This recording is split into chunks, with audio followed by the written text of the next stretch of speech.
బాపట్ల జిల్లా చీరాల మండలం పేర్హాలలో యాదవ సంఘం ఆత్మీయ సమావేశంలో పాల్గొన్న వైసీపీ అభ్యర్థి కరణం వెంకటేష్ మాజీ ఎమ్మెల్యే ఆమంచి కృష్ణమోహన్ పై హాట్ కామెంట్స్ చేశారు.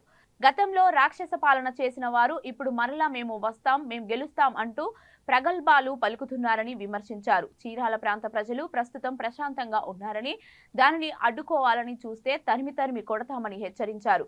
ప్రజలు ఎవరు ఆమంచిని నమ్మరని, చీరాలలో పుట్టిన తానే ఖచ్చితంగా గెలుపొందుతానని కరణం వెంకటేష్ అన్నారు.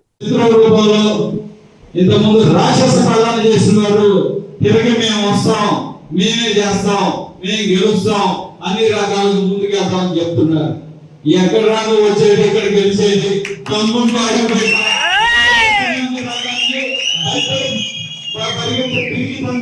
నువ్వేంటో మాట్లాడేది, ఇక్కడికి వచ్చి చెప్పేది మమ్మల్ని భయప్రాంతం గురి చేయడానికి ఇంత ముందు చేయట 2009 నుంచి 2019 వరకు ఎలగబెట్టింది. దానికి చార్జి వైఎస్ఆర్సీపీ ప్రభుత్వం 151 సీట్లు వస్తే చీరాల ప్రాంతం మొత్తం 20,000 మెజారిటీ ఇప్పించారంటేనే వాడు బ్రతికేది అక్కడ అర్థమైంది. వాడు బతుకు గురించి రోజు మళ్ళీ చెప్పుకోవడానికి కొత్త అవతారం ఎత్తి ఇంత ముందు చేయించిన దాన్ని మళ్ళీ చేయి పట్టుకొని వస్తున్నాడు. ఆ చేయి కూడా ఖండాలుగా చేసే పరిస్థితులు కూడా ఉన్నాయి. ఇంత ముందున్న పరిస్థితులకి ఇప్పుడు పరిస్థితులకి చాలా వ్యత్యాసాలు ఉన్నాయి. ఇంత ముందు రాజకీయం ఒక రకం ఉండేది. ఈ రోజు రాజకీయం ప్రశాంతతను కోరుకుంటుంది. ఈ రోజు రాజకీయం స్వేచ్ఛను కోరుకుంటుంది. ఈ రోజు రాజకీయం మన చీరాలను కోరుకుంటుంది. చీరాల ప్రశాంతతని, స్వేచ్ఛని ప్రతి ఒక్కరు కూడా ఈ రోజు ఆస్వాదిస్తున్నారు. ఆ స్వేచ్ఛని, ప్రశాంతని ఎవరైనా గండి కొడదామని ఆలోచిస్తే తప్పకుండా తరిమి కొట్టే పరిస్థితులు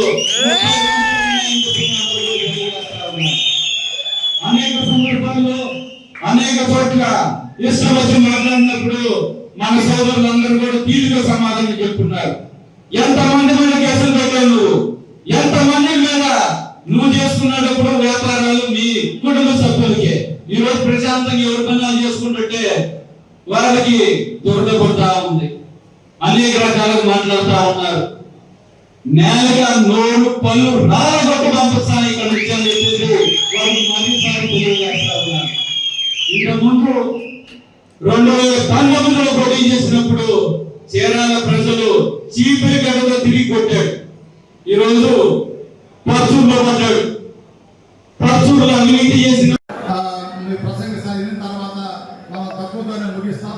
కాబట్టి దయించి ఒక 15 నిమిషాల వరకు మరి ఇక్కడ ఉన్న చేస్తున్నా